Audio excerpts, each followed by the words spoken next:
Hello friends, இன்றைக்கி நம்ம சப்பாத்தி பூரிக்கு சைட் டிஷ் தாங்க பார்க்க போகிறோம்.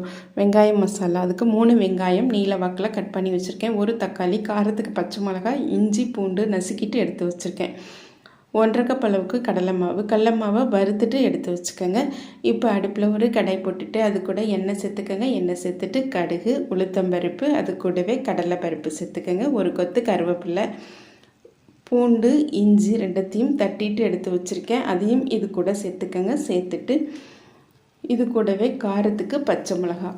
இந்த டிஷ்ஷுக்கு பச்சை மிளகாய் காரம் மட்டும்தான். நீங்கள் உங்கள் காரத்துக்கு தகுந்தாப்பில் மிளகாய் எடுத்துக்கோங்க. மிளகாய் சேர்த்துட்டு லேசாக வதக்கிக்கோங்க. அது கூடவே நீல வாக்கில் கட் பண்ணி வச்சுருக்கிற வெங்காயம் அது கூட சேர்த்துருக்கேன். வெங்காயம் சேர்த்துட்டு இது கூடவே மஞ்சத்தூள் கொஞ்சம் சேர்த்துக்கோங்க.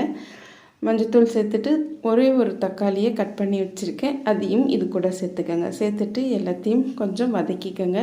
எல்லாம் வதங்கினதுக்கு அப்புறம் இது கூட நம்ம 2 கப் அளவுக்கு தண்ணி சேர்த்துக்கலாம்.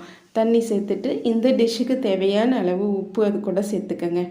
நல்லா ஒரு 5 நிமிஷம் கொதிக்க விடுங்க. கொதிச்சதுக்கு அப்புறம் இது கூட நம்ம வறுத்துட்டு வச்சுருக்கிற கடல மாவை தண்ணி ஊற்றி கட்டிகள் இல்லாமல் கரைச்சிட்டு எடுத்துக்கோங்க. கடல மாவை வறுத்துட்டு சேர்த்துருக்கிறதுனால நமக்கு பச்சை ஸ்மெல் அடிக்காமல் நல்லாயிருக்கும். எல்லாம் சேர்ந்தாப்பில் ஒரு கொதி வந்தோன்னே இது கூட நம்ம கொத்தமல்லி தழை தூவிட்டு அடுப்பை ஆஃப் பண்ணிவிடுங்க. ரொம்ப குயிக்காக செஞ்சிடலாம் இந்த வெங்காய மசாலா. ஆனால் ரொம்ப டேஸ்ட்டாக இருக்கும். இது இட்லி, தோசை, சப்பாத்தி, பூரி எல்லாத்துக்கூடையும் ரொம்ப டேஸ்ட்டாக இருக்கும். நீங்களும் ட்ரை பண்ணி பாருங்கள்.